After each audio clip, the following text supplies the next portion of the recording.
después el ahorro, digamos, lo hacemos en moneda extranjera. Entonces, por eso nosotros estamos viendo siempre en los canales de televisión a ver cuánto subió el dólar o cuánto, porque la gente ni bien cobra los que tienen más propensión a ahorrar, o sea, los que tienen más capacidad de ahorro, van y lo cambian a dólares. Y el dólar se fue a las nubes, 120, que es después una devaluación tremenda, que eso después va a repercutir obviamente sobre el precio y sobre el resto de los precios de los servicios y bienes. Saltó fenomenalmente y dejaron de emitir, porque no pueden emitir, así que nuestras manos están totalmente atadas, o sea, hasta que no renegocien la deuda o hasta que pase este tema del coronavirus, de la pandemia, la Argentina no tiene margen de hacer.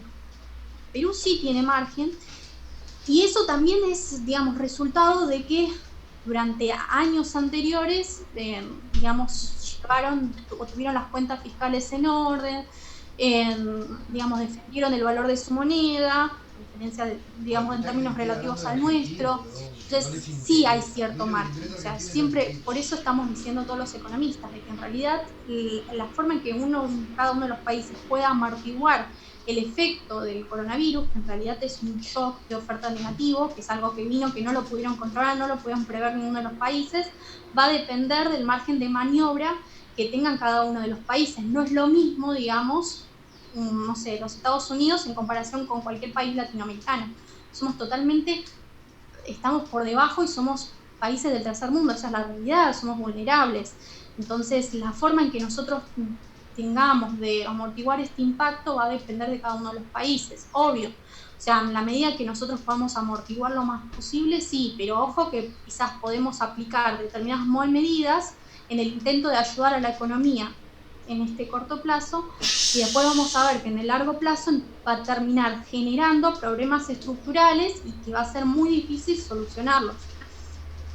Es lo que le pasó a la Argentina. O sea, en vez de solucionar quizás problemas estructurales o de pensar más de políticas económicas de largo plazo, comenzaron a darle parches a la economía. Entonces, en vez de resolver las cuentas fiscales, por ejemplo, de nuestro país, empezaron a emitir, o eso es lo que generó la alta inflación que estamos teniendo ahora, o incrementando más aún el gasto público, y no ahora están con un margen tan acotado que no pueden hacer absolutamente nada. Así que yo sí creo, siempre cuando les digo, me parece que uno de los países que más en peligro están, digamos, a tener una gran crisis económica dentro de la región latinoamericana, va a ser la Argentina, por más de que no tengamos tanto caso de coronavirus, porque en materia económica la economía está paralizada, o sea, hoy ninguno de los sectores realmente parece que va a sobrevivir, económicos principales, parece que va a sobrevivir, vamos a tener una industria automotriz atrofiada, altas tasas de desempleo, comercio, turismo, o sea, no hay sectores que puedan hacer frente. Sí, bueno, no suena un panorama muy alentado, ¿no? Lamentablemente, sí. Pero precisamente una digamos, en el Perú, una de las discusiones que han surgido a raíz de un poco esta necesidad de generar ingresos para el Estado, sobre todo, y de cara a responder, porque, bueno, me imagino que un poco Mirko te ha contado la situación peruana, pero simplemente para rescatar, digamos, en el Perú se ha apostado por un incentivo a la demanda y se han diseñado un conjunto de bonos que buscaban, digamos, resguardar a los sectores más vulnerables, ¿no? Entonces se ha empezado por un bono que discriminaba por situación económica, un bono que discriminaba por sector económico y un bono que finalmente ha planteado un debate interesante de cómo se universaliza el apoyo público. Y entonces, digamos, esas han sido un poco las medidas, ¿no? Pero ha habido, digamos, hace ya algún tiempo, la reactivación de este debate, que era un poco el tema que Mirko te había planteado, que es cómo discutimos las políticas tributarias, ¿no? Y entonces esta idea del impuesto a la riqueza como un mecanismo para, digamos, redistribuir el ingreso y generar ahí, o sea, hacer público algo que privado y que genera mayores desigualdades, ¿no? Entonces, un poco para eso sobre eso queríamos preguntarte y, digamos, conocer tu opinión, y también nos interesa, por supuesto, esta perspectiva comparada, y para nosotros también que somos politólogos, pues nos interesa también cómo ver esto desde una entrada económica. Buenísimo, me encanta el tema, porque es un tema que también se debate mucho en la Argentina. Al margen, un comentario, porque mencionaste sobre la demanda que quieren incentivar, digamos, reactivar la economía por medio de la demanda. Yo creo que son políticas erradas en ese sentido, porque el problema que tenemos es un problema de oferta. O sea, el virus ataca la oferta económica, es decir, la gente no es que, o los empresarios, las economías no es que no quieren ir a trabajar o no quieren llevar adelante actividades económicas, empresariales, sino que todo lo contrario, no pueden hacerlo porque o se enferma la gente por el COVID, o, por ejemplo, el gobierno lleva adelante una política de prevención y contención del virus, como es la cuarentena, que nos impiden salir a trabajar. Entonces la economía empresarial se paraliza. Entonces, o sea, sí se entiende que quizás en las políticas y los bonos está, mientras tengan margen para hacerlo, está perfecto, de que quieren darle mayor liquidez en ese sentido para que puedan trabajar, o sea, pagarle a sus trabajadores mientras están paralizadas. Pero el problema es que si no se soluciona esto, lo del coronavirus, la verdad es que va a ser bastante difícil seguir manteniendo esta situación. O sea, son empresas que van a terminar destruidas, esa es la realidad. Pero bueno, otra de las políticas es el impuesto a la riqueza. A ver, ¿qué son los impuestos? En primer lugar, los impuestos son una redistribución de los ingresos desde el sector privado al sector público, es decir, es una destrucción de la riqueza del sector privado. Muchos me pueden argumentar, bueno, está bien, hay que bajar los impuestos, porque es algo que se escucha en todos lados. Hay que bajar los impuestos para poder recaudar más. A ver, con el instrumento que se utiliza de la curva de Laffer, no sé si lo conocen, pero es un gráfico que los economistas utilizan mucho, en el que es una curva en forma de U, en el que se relaciona el tipo impositivo con la recaudación. Entonces dicen, bueno, hay un impuesto máximo en el que el Estado recauda lo máximo posible. Cuando se pasa de ese punto, dice, cuando comienza a cobrar más impuestos de ese punto, el Estado va a empezar a recaudar menos. O sea, cuando ven, dicen, uy, la recaudación, o sea, ustedes, no sé, en la Argentina, por ejemplo, dicen, miren, en este mes los impuestos aumentaron, pero la recaudación bajó. ¿Cómo puede ser posible? Y bueno, porque la actividad económica está en recesión o cayó. Precisamente uno de los factores son los impuestos, que después lo vamos a ver más adelante, y la recaudación comienza a bajar. Entonces dice, bueno, si nosotros queremos incrementar la recaudación por parte del Estado, entonces que el Estado pueda ampliar los servicios públicos, es necesario bajar los impuestos. O sea, sí entiendo ese argumento, pero me parece que es un argumento bastante falaz, porque los impuestos en general, más allá que ahora nos vamos a especificar en el impuesto a la riqueza, tiene efectos económicos negativos, de corto plazo y de más largo plazo. En el corto plazo está relacionado con el tema más microeconómico. A ver, esa plata que se va al sector público en realidad no puede ser utilizada por parte de estos sectores para invertir en la economía, para invertir en sus sectores, los cuales llevan adelante sus actividades empresariales. Entonces la reinversión no se genera. Tampoco se genera, no se llevan adelante proyectos empresariales o de innovación. O sea, porque esa plata se podría ser utilizada para, no sé, buscar avances tecnológicos, en desarrollo e investigación, y no puede ser utilizada.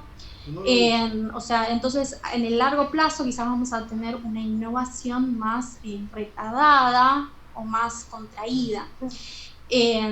Otro de los puntos es que se cae, o sea, el empleo no aumenta del sector privado, ojo, sino que además se destruyen quizás puestos de trabajo en el sector privado, porque, a ver, si vos empezás a aumentar impuestos, intentás ahogar al sector privado con lo que más podés, el sector privado llega a un momento en que sus costos son mayores que sus ingresos.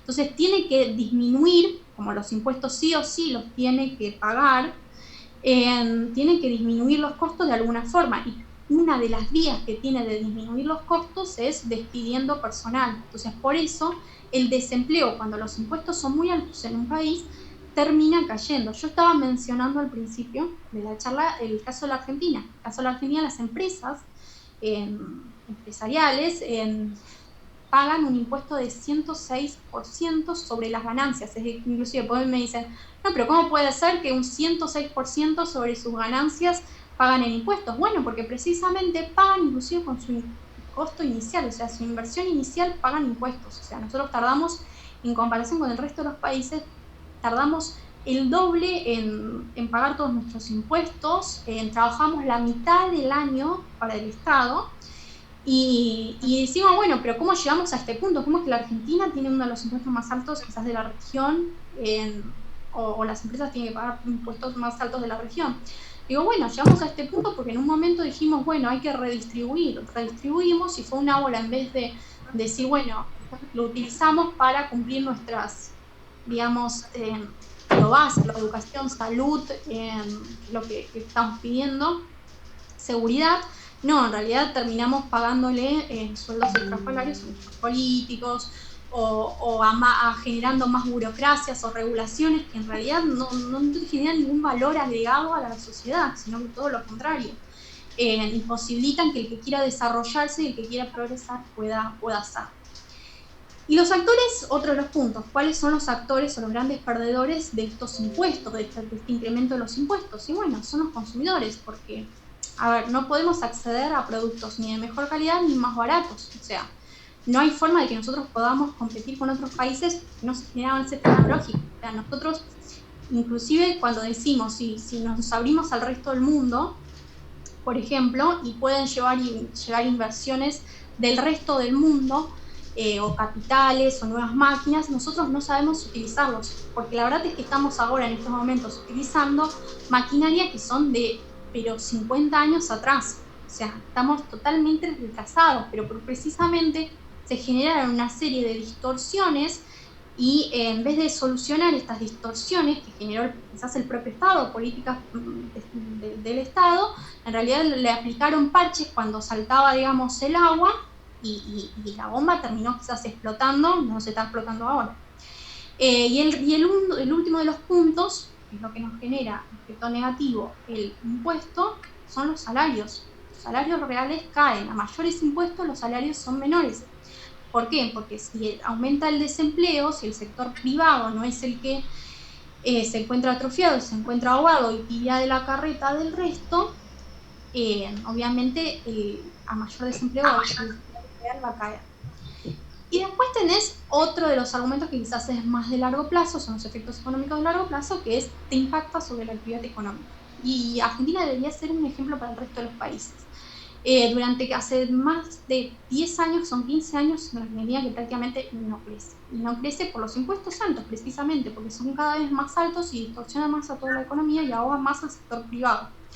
Y ahí tenemos tasas de desempleo altísimas. Obviamente te genera, digamos, a mayores impuestos te genera más distorsiones. A ver, hay que entender que el sector privado, digamos, tiene el aval diario de los consumidores, el sector público no, por eso se generan tanta corrupción en el Estado.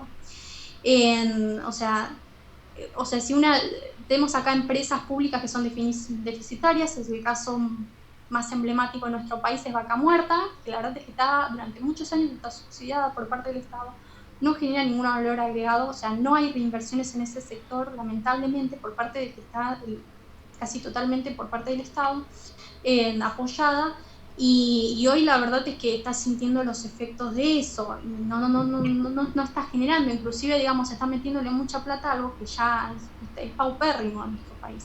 Tú has hablado, perdón, Vaca Muerta, así es el caso, si nos puedes explicar un poquito más. Sí, en Vaca Muerta nosotros tenemos un sector que es el petrolero, que está durante mucho tiempo subsidiado. Es un país que es un sector que está totalmente casi subsidiado por parte del Estado y está totalmente atrafiado porque, o sea, nunca no se generaron reinversiones. Es muy deficitario, o sea, hay casos de corrupción, siempre se genera, siempre mismos por parte del Estado, siempre es un problema que nosotros tenemos que llevar. Y siempre, claro, como dicen, bueno, pero es el sector petrolero, hay que es un sector clave, es el motor de crecimiento del país, porque aunque no es el motor clave de nuestro país, termina pasando de que el Estado le sigue metiendo mucha plata, pero la verdad es que si el Estado saca su mano, digamos, benefactora sobre este sector, la verdad es que no tiene sustento, no hay forma de que compita con nuestros países. Y ahora lo estamos viendo, o sea, cuando cayeron el precios, inclusive cuando no siguen, digamos, los precios internacionales, cuando suben los precios del petróleo para que después no impacten sobre internacionales de petróleo, cuando para que no impacte sobre las naftas, es decir, a los consumidores finales, lo que hace el Estado es, bueno, darle un equilibrio, decir, bueno, no podés vos aumentar la nafta o el gasol por sobre este punto. Y lo que termina pasando es que, claro, o sea, mientras el resto de los países aumentaron, o sea, nosotros seguimos a un precio bajo y no podés sacarle ese tipo de ganancias. Y si no podés hacerle, es como que todo el tiempo estás trabajando a pérdidas, o inclusive ahora están los precios muy bajos, no bajaron precisamente para no tratar de destruir, o sea, siempre intentando intervenirlos, y lo que te genera es que este país, o sea, este sector no puede por sí solo manejarse en el mercado, esa es la realidad, y no hay tampoco incentivos, porque hay muchas barreras para que entren, digamos, inversiones por parte del exterior.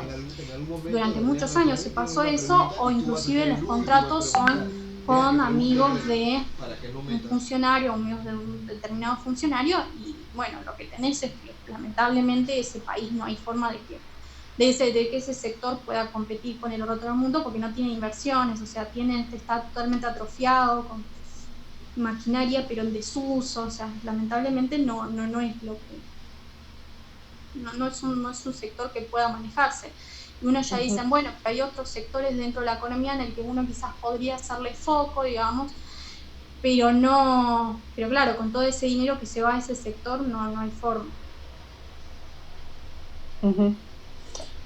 Pero volviendo al tema del impuesto a la riqueza, digamos, creo que nos has dado un panorama de los impuestos en general, pero el impuesto a la riqueza, como un poco cómo está el debate en Argentina y cuáles son las posturas y un poco cómo lo interpretas tú. ¿Quién es esta Camila Holgado? Justo estaba diciendo que el impuesto a la riqueza siempre, por lo menos en los debates que se generan en la Argentina, está relacionado con una connotación negativa que tiene el empresario. O sea, siempre cuando dicen, bueno, pero el empresario en realidad, o sea, ya viene con esta, digamos, de esta visión quizás más socialista, en la que más allá que no quiero etiquetar, en que bueno, el trabajador es el que pone todo en la estructura productiva, pero el empresario únicamente pone el poder de negociación y digamos, posee los medios de producción. Entonces, si nosotros les expropiamos los medios de producción, el empresario en realidad no se queda sin nada y el trabajador va a tener el poder y además es el que más le pone valor agregado a una producción. Y es totalmente errado. O sea, sí, yo puedo entender que el trabajador, digamos, le otorgue al sector productivo más esfuerzos, tiene la profesionalización de las rutinas, él sabe cómo hacer una determinada tarea y la sabe hacer de forma totalmente eficiente. Sin embargo, el empresario también tiene otros roles que también son muy principales para que se lleve adelante, digamos, la actividad económica de un determinado país o la actividad empresarial. ¿Y cuáles son esas tres que no son visibilizadas? Inclusive ninguno de los discursos son visibilizadas estas características, que son, digamos, son las bases o son las partes para que un determinado emprendimiento empresarial se lleve adelante, que son, por ejemplo, el capital. El capital se tiene que ahorrar durante mucho tiempo, o sea, ¿y cuál es el motor de crecimiento de un determinado país? Es la acumulación de capital. El capital es necesario para que un país pueda progresar, o sea, ¿por qué la diferencia entre, no sé, países del primer mundo y nuestros países? Bueno, ellos tienen mayores capitales que nosotros, tienen una acumulación de capital mucho más importante que la nuestra, inclusive exportan capital, o sea, nosotros nos traen a nuestros países el capital que ellos ahorraron durante mucho tiempo. Y obviamente ese ahorro que implica ese capital, esa acumulación de capital, es un ahorro que implicó en un momento dado un sacrificio, porque digamos, se intentó, digamos, sacrificar consumos presentes o de beneficios en el corto plazo para poder ahorrar y para que en el día de mañana yo pueda poner mi emprendimiento. A ver, el empresario que se pudo poner una pequeña y mediana empresa, que están totalmente asociadas por el COVID-19,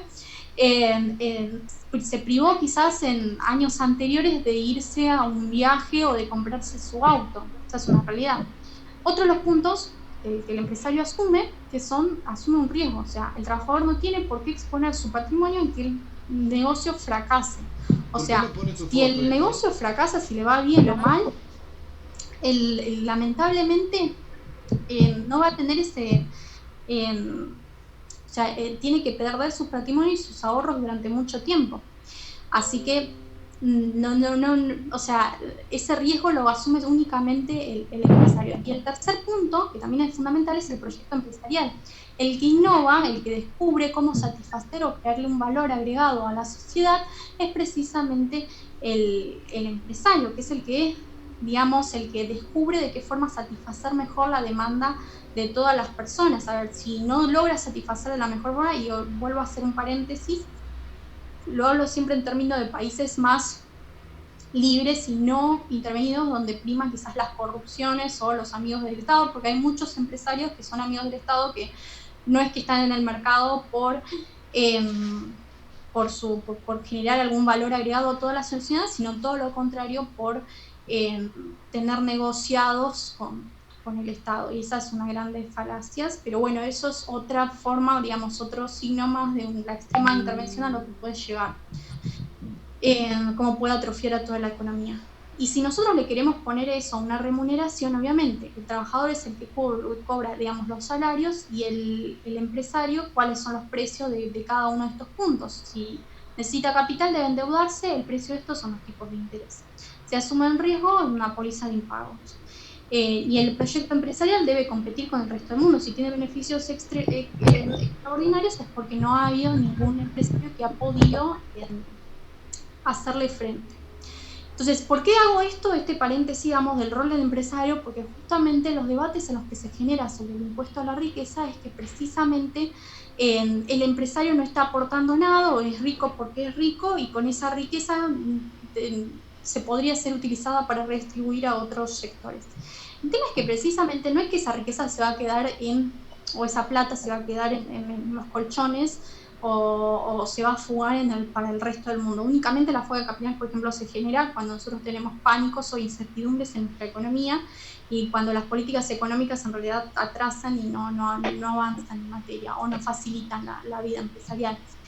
Pero esa plata puede ser reinvertida nuevamente, o sea, son plata, es un ingreso que puede generar, digamos, beneficia al consumidor final, porque nosotros podemos acceder a productos más baratos y aumenta el salario, porque la única forma de que el salario real aumente es precisamente con capital, con acumulación de capital. Si el capital aumenta, se encarece en relación al salario, y el salario aumenta. Si nosotros creamos más puestos de trabajo, más empleo, el salario, llegamos a un punto de pleno empleo, como lo está haciendo en Estados Unidos. En Estados Unidos tienen ese problema de que ya están llegando casi a un punto de equilibrio, es decir, de pleno empleo, en el que ya todas las personas se encuentran prácticamente totalmente ocupadas, y las empresas se encuentran luchando por obtener, digamos, esa gente, porque la economía sigue creciendo, se siguen creando nuevos puestos de trabajo, sacando de lado de lo que está sucediendo ahora con el coronavirus. Entonces los salarios se empujan para arriba. No lo está pasando solamente en Estados Unidos, están pasando en Alemania, por ejemplo, en Liechtenstein, países que son, digamos, más ricos, los más ricos del mundo. Suiza, son más ricos del mundo. Y sí, en la Argentina, ¿cuántos impuestos a la riqueza hay? Porque no hay una correlación, digamos, que exista, no es algo que se creó, digamos, de la noche a la mañana el impuesto a la riqueza, sino todo lo contrario. Si nosotros vemos, si analizamos los impuestos a la riqueza de Europa con los de Latinoamérica son bastante regresivos. En cambio, los de Latinoamérica y de Europa son bastante progresivos, en el sentido de que sí, me dicen, sí, pero los impuestos a la riqueza en países como Noruega, España, que es un argumento que me dicen siempre, son más altos que en nuestros países como Argentina, Uruguay y Colombia, que en Latinoamérica todavía somos 3 los que cobramos impuestos a la riqueza. Sí, pero allá le cobran impuesto a la riqueza a las personas físicas, no a las personas jurídicas. Es decir, las personas, muchos de estos países, las personas jurídicas, es decir, las empresas no tienen inclusive impuestos sobre sus ganancias, precisamente las tienen anuladas. Inclusive hay digamos, un incentivo a reinvertir. Si vos reinvertís en este sector, vos me mostrás que hay avances tecnológicos en este sector con las ganancias que vos obtuviste, con los beneficios extraordinarios que vos obtuviste, vos estás totalmente exento de pagar impuestos. Y entonces las empresas se encuentran incentivadas a, no sé, invertir en investigación y desarrollo, que es uno de los grandes motores de crecimiento económico, por ejemplo, uno de los grandes motores de crecimiento económico alemán.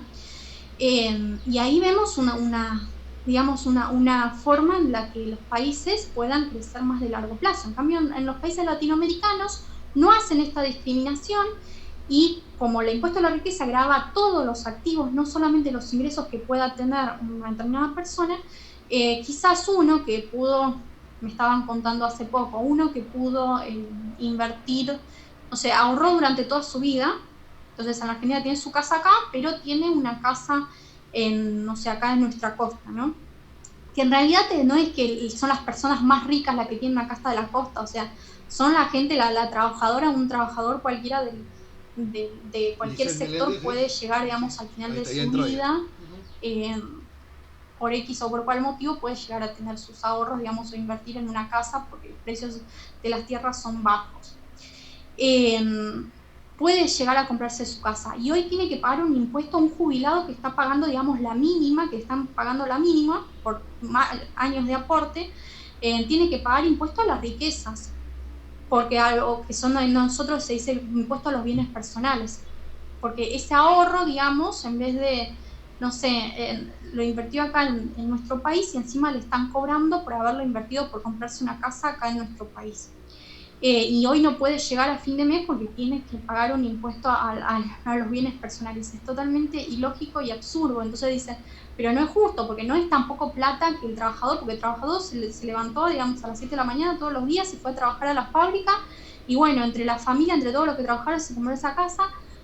No es que pudo pagar, digamos, no es que ilícitamente, como muchos lo quieren decir, consiguió eso o lo están mirando mal porque tiene una casa. No, o sea, legítimamente lo consiguió, y hoy tiene que pagar un costo por su trabajo, por sus ingresos. O sea, sí, inclusive lo podemos discutir, digamos, este impuesto a la riqueza de un punto moral, o sea, porque de fin de cuentas, si vos tenés que pagar, digamos, por los activos que vos trabajaste durante toda su vida por estos, en realidad es un robo. O sea, te están diciendo, mira, la verdad es que no tenés que, por el bien público, un bien público que la verdad es que no se entiende, tenemos que incentivar el país. Pero si uno ve, digo, porque siempre está, digamos, los que somos solidarios somos los que trabajamos, porque a los que nos pega el impuesto a la riqueza son a los que trabajamos. Pero después los políticos, la verdad, muchos, inclusive los jueces acá en Argentina, están exentos, están cobrando, son los sueldos más altos o las jubilaciones más altas de nuestro país, están exentos de pagar impuestos a las riquezas. Entonces decimos, siempre somos nosotros los solidarios, los trabajadores, mientras que los políticos no son solidarios, los funcionarios públicos no son solidarios. ¿Cómo puede ser eso? ¿Cómo puede ser que mientras la Argentina está en una crisis fenomenal y está al borde del precipicio, nosotros estamos hablando de seguir incrementando, sacándoles platas a nosotros?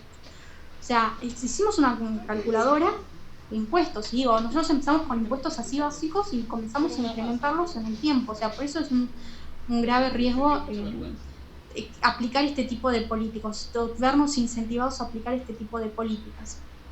Que nosotros ahora los argentinos, cualquiera, o sea empresario, sea un argentino común, trabajamos hasta agosto, trabajamos completamente para el Estado. Es decir, siempre decimos, hasta las 1 de la tarde, desde las 8 de la mañana hasta la 1 de la tarde, nosotros trabajamos para el Estado todos los días. Es una locura. Entonces, ¿hasta qué punto podemos desarrollarnos, se puede crecer un país? Y veamos un poco quizás los ejemplos en el resto del mundo, cómo hicieron en el resto del mundo para crecer, porque no existen fórmulas mágicas. Y cuando nos dicen, bueno, nosotros no podemos ser estos países, no sé, Alemania, Suiza, Singapur, no sé, en materia económica, Irlanda, digo, bueno, pero estos países siempre fueron ricos. No fueron ricos. La mayoría de estos, inclusive a partir de la década de los 90, comenzaron a crecer fenomenalmente. Lo que es hoy China o el sudeste de los tigres asiáticos, el milagro del este asiático. Y crecieron precisamente porque llevaron adelante 3 fundamentals, como nosotros le decimos, macroeconómicos básicos, que son bajar los impuestos, es decir, aliviar la mochila que tiene el sector privado, atraer inversiones del resto del mundo, porque como no habían ahorrado, no tenían capital, necesitaban atraerlo del resto del mundo, porque era la única forma de poder crecer, y llevaron adelante obviamente una reforma educativa, es decir, o sea, que la gente que pueda trabajar en estas nuevas tecnologías esté capacitada. Porque hay que capacitarla, lamentablemente, o sea, si te traen una nueva máquina que nunca la viste en tu vida, alguien te tiene que enseñar cómo utilizarla. Y la única forma, también nuevas tecnologías, ya casi está todo completamente computarizado y en la Argentina no tenemos, digamos, para que se den una idea, no tenemos nuevas tecnologías, no les enseñan cómo utilizarla, por más que todos tenemos celulares y computadoras en nuestras casas, porque no saben cómo utilizar las nuevas tecnologías, porque no hay en la escuela un programa que te enseñe cómo hacerlo. O inclusive a las universidades, digamos, las profesiones más importantes, o sea, como, no sé, ingeniería, en arquitectura, siguen con herramientas, utilizando herramientas que ya no se usan en papel, cuando ya se están usando programas, digamos, tecnológicos, siguen utilizando papel para estimar o para hacer un determinado gráfico. Hasta ese punto está atrofiado. Inglés, o sea, no hay inglés, digamos, básico, que es una de las lenguas, el idioma básico, lenguaje básico de cualquier actividad, o para que nosotros nos relacionemos con el resto del mundo, que inclusive los que nos dedicamos a la investigación para escribir un paper no se enseña inglés. O el sistema o cálculo financiero, o sea, si tenés una economía casi totalmente vulnerable, no hay, digamos, las herramientas necesarias, por ejemplo, para salir de la crisis. La gente no sabe quizás ahorrar, por ejemplo, o cómo ahorrar, o no sabe cómo invertir en la bolsa, o no sabe cómo prevenirse de la inflación que ya viene desde hace muchos años. Entonces, es digamos, cuestiones básicas que sí hay que hacerlas en un país y que después sí podemos decir, bueno, podemos intervenir más la economía o no podemos intervenir la economía, pero bueno, necesitamos los fundamentals, porque no hay forma de crecer siguiendo este camino, porque hicimos un ejemplo de que no funcionó, o sea, no funciona incrementar únicamente, digamos, los sueldos de los políticos o de los funcionarios, no funciona. O sea, acá en Argentina tenemos una sola provincia, que es Buenos Aires, que es la que genera recursos para el resto de las provincias, y el resto de las provincias, o sea, prácticamente no tienen empleo, no tienen sectores productivos. Más allá de los conglomerados, que puede ser Córdoba, Rosario, el resto no tiene sectores productivos. Tierra del Fuego, que durante mucho tiempo tuvieron subsidios por parte del Estado, hoy es un cascarón vacío. No tuvieron curva de aprendizaje. Es una provincia muy chiquita en el sur. Se trajo, por ejemplo, las principales ensambladoras tecnológicas del resto del mundo, pero ¿qué pasa? Como que les alivianaron fiscalmente únicamente a esta provincia, únicamente le dijeron, digamos, no tuvieron curva de aprendizaje, no tuvieron posibilidad de decir, bueno, enséñenles cómo hacer esos productos, no solamente armar esos productos, sino, digamos, cómo llevar adelante un proceso productivo. No les enseñaron. O sea, si esas empresas se van o se quedan, es lo mismo. O sea, si les sacan esos incentivos, se van a terminar yendo, pero ninguna de esa gente sabe cómo manejar nuevas tecnologías, crear un nuevo emprendimiento.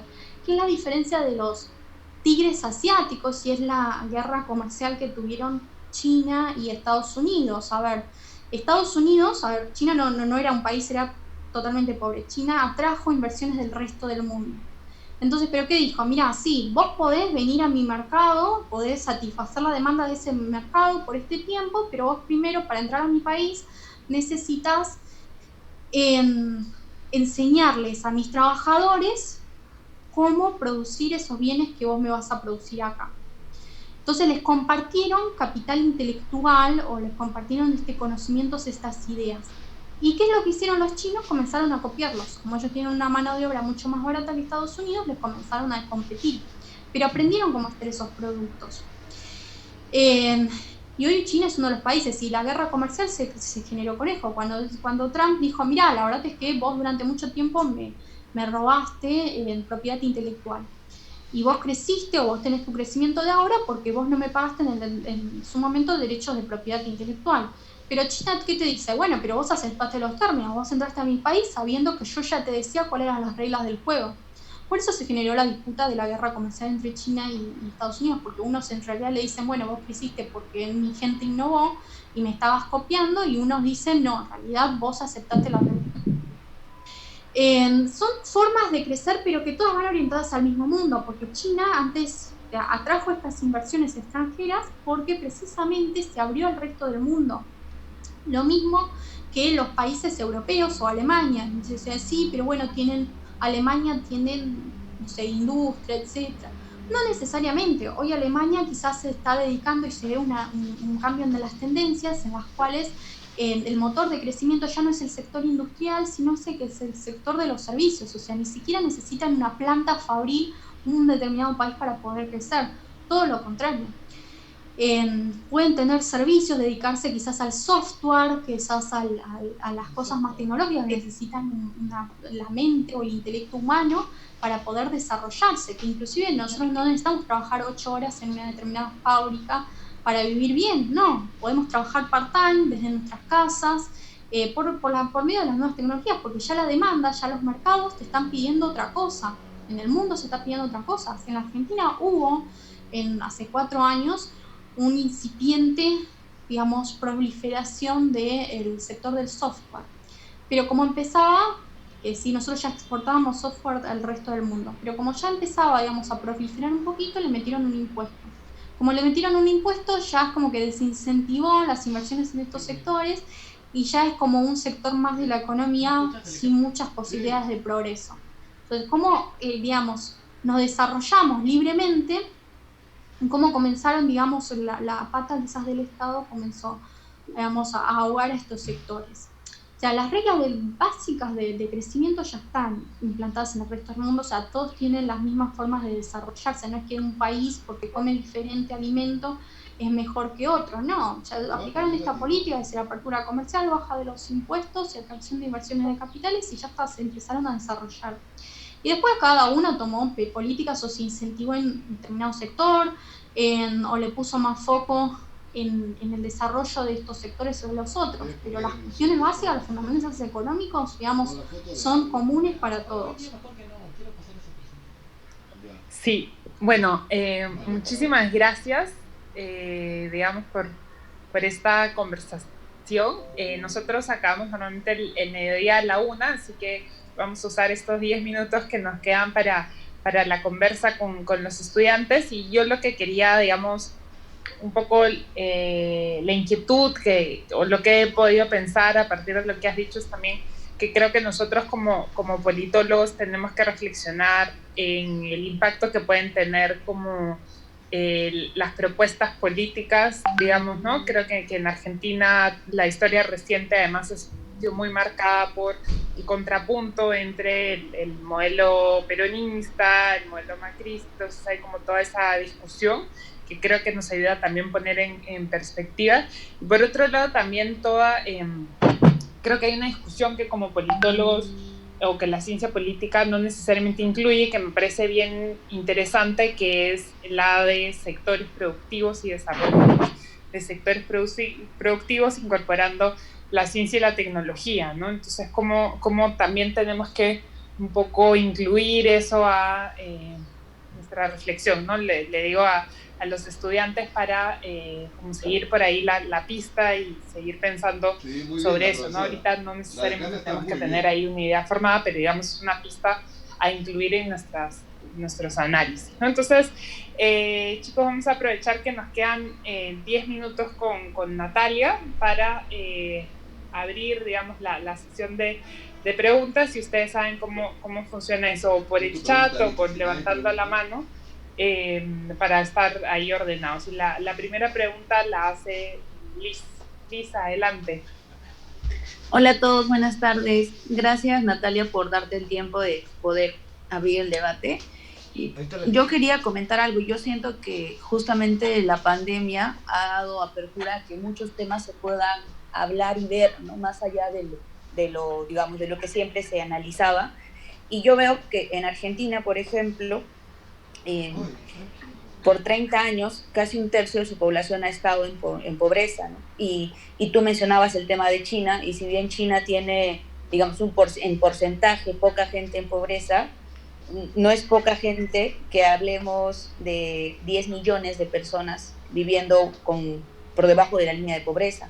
Entonces, yo siento que más allá del debate sobre que el impuesto a la riqueza no lo paguen los políticos, no lo paguen jueces y demás, creo que el tema tendría que ir sobre este paradigma de relaciones entre Estado-sociedad para poder evaluar qué es lo que realmente tiene que hacer, porque yo siento que todo lo que tú nos has mostrado son datos justamente macroeconómicos, ¿no? Es decir, relaciones de factores de producción, intercambio de capacidades y demás para sumar a una región, pero no sé qué pienses tú, pero creo que ese ha sido el problema de reducir la relación del Estado con la sociedad a únicamente asegurarte a que tú tengas acceso a ciertas herramientas para que tú salgas solo. Pero en realidad creo que lo importante es lograr que el Estado se asegure de lograr un nivel mínimo en el que los ciudadanos puedan salir y a partir de ahí ir avanzando, ¿no? Porque es lo mínimo, es contar con lo mínimo, porque yo puedo decir, sí, bueno, en China sacamos 700 millones de la pobreza y bueno, ya quedan 100, ¿no? 100 no cuentan, entonces ahorita estamos todos en nuestras casas por cuidarnos de que no lleguemos a 100 millones de personas muertas por el coronavirus. Entonces, si nos cuidamos así, ¿por qué no cuidar que ellos también tengan lo básico para salir adelante? No digo que sea un tema paternalista en el que les tengamos que dar todo. Y ya sobre el tema del impuesto, según lo que yo leí, en Argentina es cuando tú ganas más de un millón de... No, perdón, $125,000 al año, corrígeme tú si está mal el dato. Y bueno, sí me parece interesante lo que planteas, que también lo deberían pagar los políticos y jueces. No, nosotros no tenemos... Sí. Nosotros tenemos un impuesto a los bienes personales. Es decir, nosotros no es que el impuesto a la riqueza es únicamente... Sí, hay una parte en la que nosotros pagamos de acuerdo a nuestros ingresos que nos generan todos los años, pero también por el acumulado de nuestros activos. O sea, nosotros quizás tenemos una casa, un auto y nosotros lo tenemos que, digamos, decirle a la FIP, tenemos esto, y después de acuerdo ahí pagamos un determinado impuesto. O sea, no es solamente a los ingresos que se generan. Por eso el bastante escollo, que quizás uno ahorró durante toda su vida y se pudo comprar una segunda casa, una casa de veraneo, y te está pagando en estos momentos impuestos a las riquezas. Y por lo que me mencionabas de la pobreza, nosotros, creo que estaba apuntando sobre los planes sociales. Nosotros desde el 2001 estamos teniendo planes, o sea, tenemos planes sociales en nuestro país. De la última crisis, que en realidad los planes sociales son utilizados para salir de los estados de emergencia, como por ejemplo del COVID-19, y después de ahí, o sea, obviamente que la gente se inserte en el mercado laboral y vuelva a generarse la laboral, o sea, es para ayudar, el Estado ayuda en momentos de crisis y después se va. En la Argentina del 2001 que tenemos esos planes sociales. ¿Pero por qué? Porque fueron utilizados por medio de los políticos, los punteros políticos, para ganar votos. O sea, en las villas miserias, a cambio de los votos de las personas, digamos, los mantienen con este tipo de planes sociales. Entonces se han utilizado este tipo de herramientas para captar votos en las elecciones o para que vayan a las marchas o protestas sociales. Así que no es que nosotros venimos con eso. Hoy se están entregando muchos, digamos, bolsones de comida, o sea, no es que el Estado está ausente ni que durante la época de Macri está ausente, porque precisamente es erróneo, o sea, se ha incrementado, digamos, el gasto social en nuestro país durante los últimos años, no es que se ha disminuido de algún momento de nuestra historia en estos últimos 20 años. El tema es que cómo sacar a esa gente, porque siguen teniendo, hoy vamos a tener este año una pobreza del 50%, ¿cómo sacás a esa gente de la pobreza? Porque la verdad es que yo quiero que esa gente no es que darle un plan social ni nada más y que se quede en sus casas y nada, que reciba las migajas de lo que yo a mí se me antoja darle este determinado año. Yo quiero que esa persona progrese, que haya movilidad social, que esa persona que se encuentra en los ingresos más bajos pueda subir a los ingresos más altos. Y eso únicamente se genera con trabajo. Necesitamos crear puestos de trabajo. Y necesitamos que esa gente también aprenda, digamos, a utilizar esas herramientas. El tema es que, claro, se incentiva, y ese es un problema, que no quieren quizás absorber este tipo de trabajos, y hay mucha gente que viene del exterior, países limítrofes, consigue trabajo, y nuestra gente no quieren conseguir esos trabajos, no quieren trabajar por esos temas, por un plan social quizás en el resto de los países tienen que mínimamente, no sé, ayudar en los comedores, trabajar en determinados sectores, que hay un montón de trabajo acá en la Argentina para eso, y no quieren hacerlo. O sea, ¿por qué? Porque tenés al puntero político que te dice, no, pero vos quedate en casa que yo te aseguro que vas a tener esta plata o este plan social a fin de mes, pero vos a cambio me tenés que votar. Es toda una rueda, digamos, de pobreza. Para sacar de la pobreza a estos países, digamos, a estas personas, lo único que tenés que hacer es, obviamente, crear puestos de trabajo, crear empleo. O sea, no es que no hay forma, digamos, de que pobreza y empleo estén correlacionados. Total, tienen que estar 100% correlacionados, porque efectivamente es la única forma de poder salir. Y eso se genera, nuevamente digo, o sea, no es que lo estoy hablando en temas macroeconómicos, sino que precisamente, si vos querés sacar esa pobreza, que esa pobreza no sea estructural, porque hace poco en The Washington Post dijeron que la Argentina era amante de la riqueza, cosa que no es así, que nosotros nos gusta la pobreza o vivir en la miseria. Nos dijeron eso y en realidad sí, porque durante tantos años tuvimos tanta pobreza, pero es porque no hay incentivos por parte de nuestras coaliciones políticas de sacar a esos pobres, porque también es una forma de manipulación. A ver, si vos tenés tantos pobres que sabés que te van a votar, digamos, a fin de mes a cambio de unas migajas, y no tienen tampoco, no les generaste ningún incentivo o les metiste en la cabeza que ellos pueden progresar o salir de esa situación tan paupérrima por las cuales se encuentran, ellos lo pueden manipular a su antojo. Y lo vemos, o sea, vemos que tienen un sentimiento muy, digamos, fiel, esta gente a sus punteros políticos, y van a las marchas. Hoy fueron a una marcha porque un grupo político le dijo que vaya a esa marcha, cuando se pueden contagiar, nenes chiquitos. Entonces, la Argentina, digamos, es el ejemplo de lo que no hay que hacer. O sea, sí, nosotros en el 2001 le dimos planes sociales, seguimos dando planes sociales hace 20 años, y todavía seguimos siendo pobres. O sea, el Estado no se soluciona, me parece, con un Estado benefactor, sino que no se han utilizado, digamos, como una herramienta de captación de determinados grupos, estos instrumentos públicos, ¿no? Precisamente, hay que sacar de alguna forma y que se genere movilidad social. En los primeros países del mundo, la movilidad social dura, no sé, 2 generaciones. En la Argentina dura 20 generaciones, o sea, durante 20 generaciones la persona de esa familia no puede salir de esa situación en la cual se encuentra. Entonces, esa es una realidad. ¿Y cómo lo haces eso? O sea, pensemos más de largo plazo, dejemos de pensar ya tanto en medidas de corto plazo, que ya lo venimos haciendo durante varios años, y veamos de qué forma podemos crecer y generar más puestos de trabajo y más empleo para todas las personas. Porque, ojo, muchas veces se quieren tapar, digamos, pobreza, porque les quieren dar el número al final de las elecciones de que han sacado a tantos pobres de la Argentina, entonces baja el número de pobreza, pero eso es porque se implementó el sector público, se amplió el sector público, tapado, invisibilizado, o planes sociales. Entonces, de esa forma, digamos, logran tapar los altos grados de pobreza en los cuales tenemos, y lo que ves es que precisamente en realidad los pobres siguen estando, pero bueno, son captados por estos grupos. Sí, y ahí desde la ciencia política, digamos, hay varios aportes que explican cómo los punteros, que es una figura bien argentina, digamos, de la política, generan redes clientelares que en los últimos años han, digamos, definido la práctica y el trabajo político, ¿no? Pero bueno, esa es una discusión para otro día. Aquí Vladimir también quería hacer una pregunta. Ese es rojo, carajo. Buenas, gracias. Bueno, gracias. Hola, buenas tardes a Natalia, Nati, y a la profesora y a todos los presentes.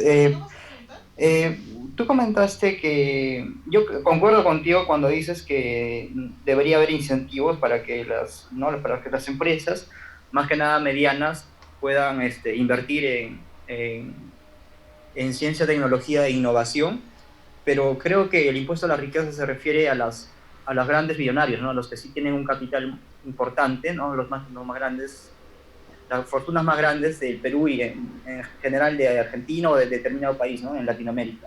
Entonces, por ejemplo, pero quería que me aclares alguna duda. Todo el dinero que de alguna u otra forma tiene una familia o una persona, ¿todo ese capital lo utiliza de forma en el presente en generar ciencia, tecnología e innovación, o hay una gran cantidad de su plata o de su fortuna que se mantiene en paraísos fiscales que de alguna u otra forma no están teniendo uso y que no están generando empleo e innovación. Quería que me absolvas esa duda, porque la tenía. Y como te digo, creo que se enfoca, ¿no? El impuesto a la riqueza a ese sector, ¿no? Que, por ejemplo, y un caso te comento en Perú, que el que tiene más fortuna, ¿no? Un señor que se llama Pastor, toda la plata que tiene lo utiliza en sectores como servicios y de alguna otra forma no genera ciencia y tecnología e innovación. Entonces me parece que, ¿no?, los países se tenían que dar facilidades, pero a la vez exigir que ellos inviertan en ese tipo de acciones, cosa que no se da, al menos en Perú, y no sé, de hecho que también no pasa en muchos países de Latinoamérica. Y nada, solamente eso quería comentar. Gracias. Solo hay una precisión quizás, de decir que bueno, está en debate en el Perú el impuesto a la riqueza, y que digamos hay la propuesta es que sea, tú señalabas que había impuesto a la riqueza por empresa, acá la apuesta es que sea individual, ¿no? Digamos a las grandes fortunas y a personas específicas que tienen como un capital mayor, ¿no? Solo actualizar, digamos. Bueno, Claro. bien que me hicieron esa distinción, porque acá en la Argentina no es que es impuesto sobre las personas físicas, sino son sobre las empresas, sobre las ganancias, y no es que son sobre las grandes fortunas. Ahí quiero hacer bien foco, porque tengan cuidado con eso. Porque uno dice, bueno, agarran el bruto, es una mafia que lo estaba haciendo acá en Argentina, agarran el bruto, entonces, claro, en comparación al bruto con el neto, digamos, hay una diferencia bastante grande. Entonces te ponen y dice, bueno, porque cobran no sé, tanto monto a fin de año, es el acumulado de lo que ganó. Y después uno se da cuenta que termina pagando impuesto a las riquezas, pero dice, pero a ver, yo apenas puedo sobrevivir, o sea, pago un alquiler, no tengo auto, estoy en medio público. Bueno, porque claro, el impuesto lo pusieron sobre los brutos, no sobre el neto.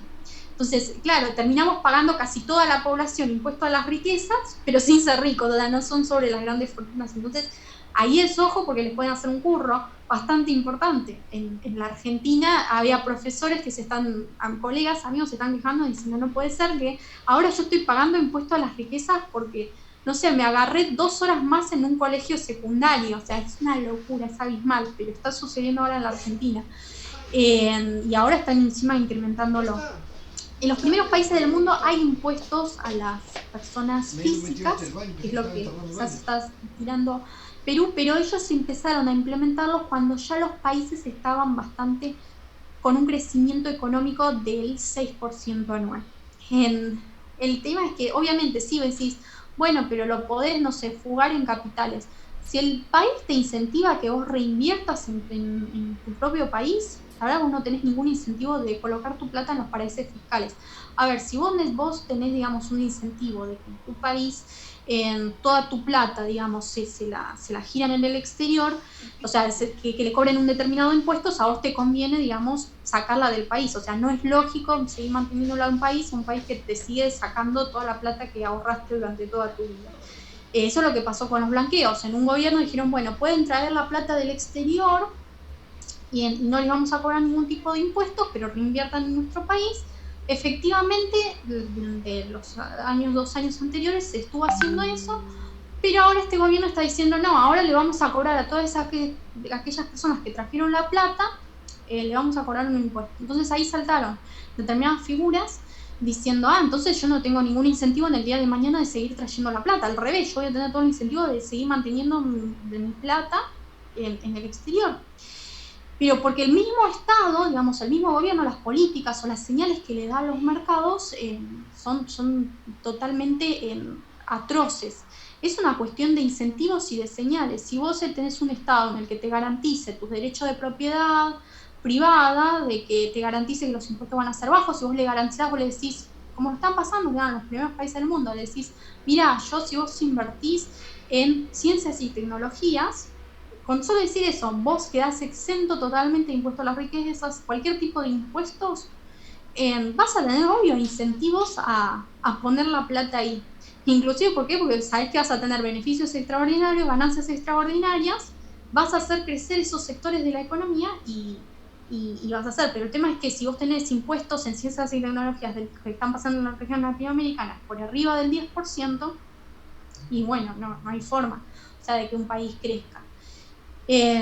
Ojo, ¿no? Yo mencioné el tema de ciencias y tecnologías porque sí es uno de los sectores claves y generás también, digamos, ciencia y tecnología también están en servicios, porque la industria del software y la gente que quizás, por ejemplo, vende su capacidad intelectual o su capacidad innovativa para el resto del mundo, que es una de las variables de cualquier economía,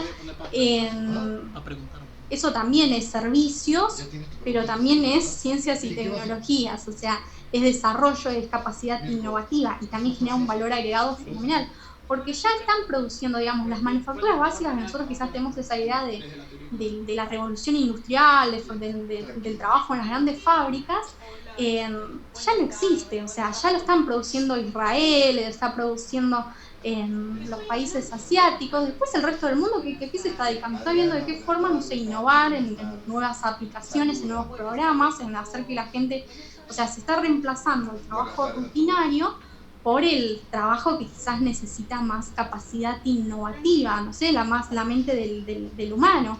Ahora se están dando clases virtualmente, de qué forma podemos aplicar esa tecnología y cómo nosotros podemos ofrecer nuestros servicios también, porque yo por ahí doy clases desde mi casa, entonces ahí es una forma también de crecer y que un país se pueda desarrollar, pero es un cambio que no podemos estar retargados, digamos, retrasados en ese tema y no podemos seguir siendo foco en determinados sectores que quizás nosotros no somos especialistas en esos sectores o no tenemos la capacidad de esos sectores. Podemos aprovechar, digamos, las ventajas que nos está dando el nuevo mundo, las nuevas tecnologías para adaptarnos al resto del mundo y para poder, digamos, competir con los primeros países, que sí podemos competir con los primeros países de Europa, de Asia, porque tenemos gente en toda Latinoamérica, gente muy capacitada, con mucho intelecto y mucho capital humano, que tiene muchas ganas de innovar y de emprender, pero bueno, solo necesitan señales que les digan, chicos, este es el camino para seguir. Yo te voy a decir algo por el,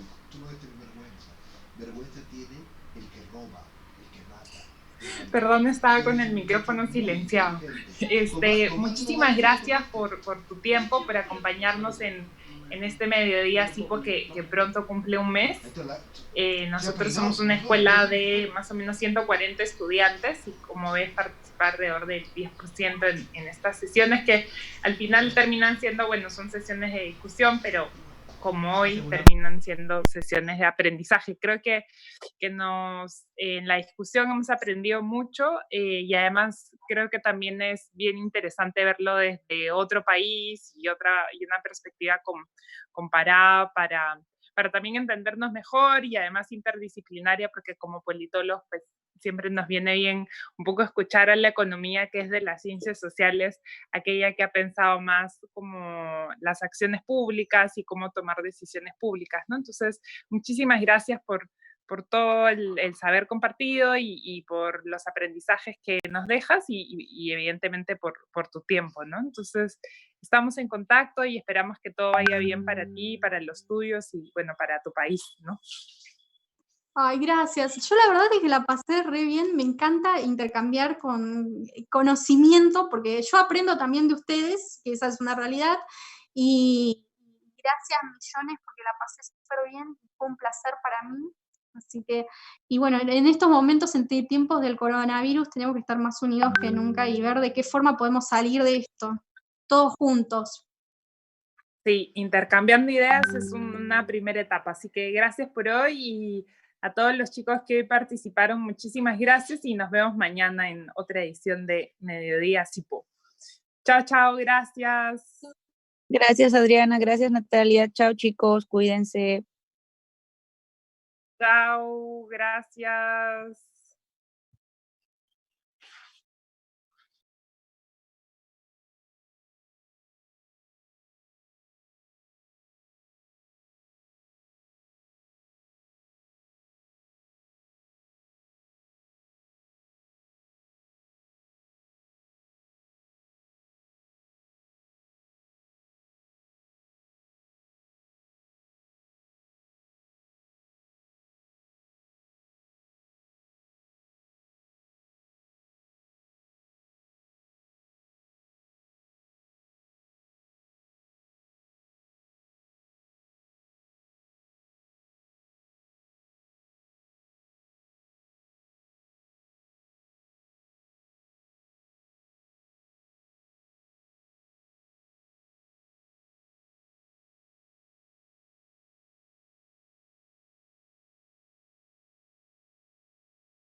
you